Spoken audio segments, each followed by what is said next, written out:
Kan hari esok, namun langkahku tegak, bukan yang ku harapkan, karena yang akan lenyap. Oh tiada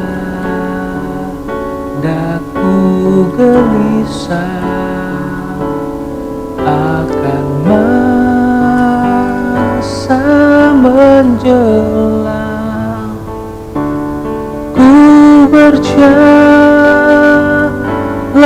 serta Yesus, maka hatiku tenang. Shalom Bapak Ibu dan Saudara yang terkasih, bertemu kembali di Efrata Devotion pada hari ini. Ketika kamu tidak tahu apa yang terjadi besok, apa arti hidupmu? Hidupmu itu sama seperti uap yang sebentar saja kelihatan lalu lenyap. Ayat ini diambil dari Yakobus 4 ayat 13-17. Jika kita mengisi gelas dengan cola atau minuman soda, gelas itu akan penuh. Namun ada buih di atasnya yang perlahan akan hilang. Demikianlah hidup kita yang perlahan akan lenyap, tidak tahu kapan waktunya.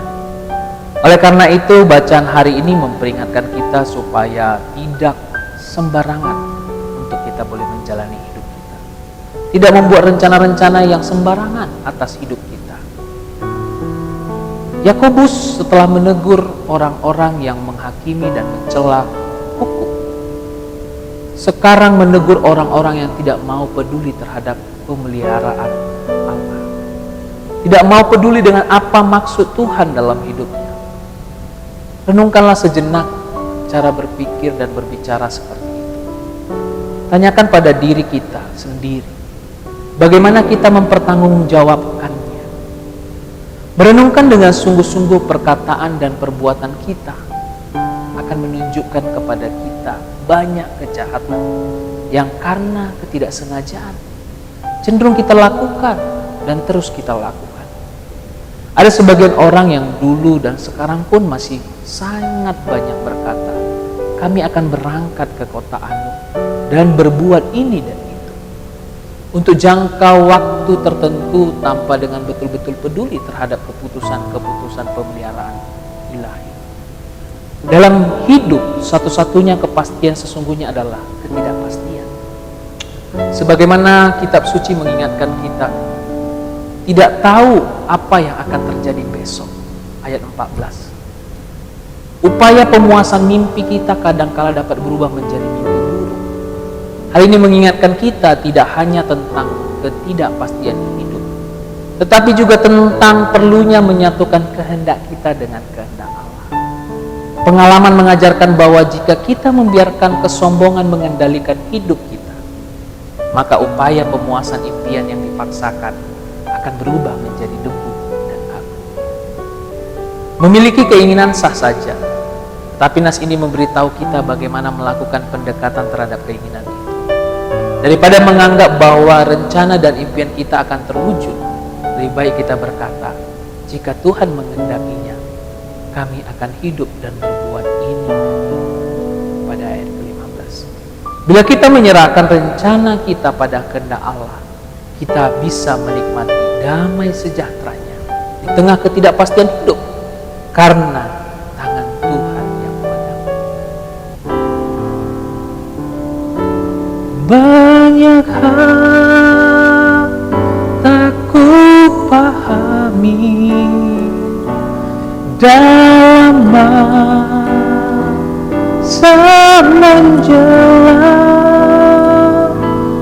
tapi tak bagiku ini tangan Tuhan yang pegang. Mari kita bersatu dalam doa. Ya Tuhan Allah kami bersyukur buat kebenaran-Mu yang kami boleh terima pada hari ini, yang mengajarkan kami bahwa hidup ini seperti uap yang berlalu dengan singkat.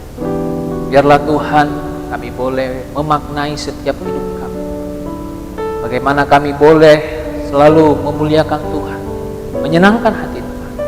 Kami percayakan juga, biarlah segala hal kehendak Tuhan, rancangan yang sempurna boleh Tuhan nyatakan bagi setiap pribadi kami. Dan di dalam waktu-waktu yang singkat ini pun, kami percaya ada tangan Tuhan yang pegang setiap kehidupan kami. Tolonglah kami Tuhan, biarkan kami boleh hidup yang selalu terus memuliakan. Terpujilah Engkau, di dalam Yesus kami berdoa. Amin. Tuhan memberkati.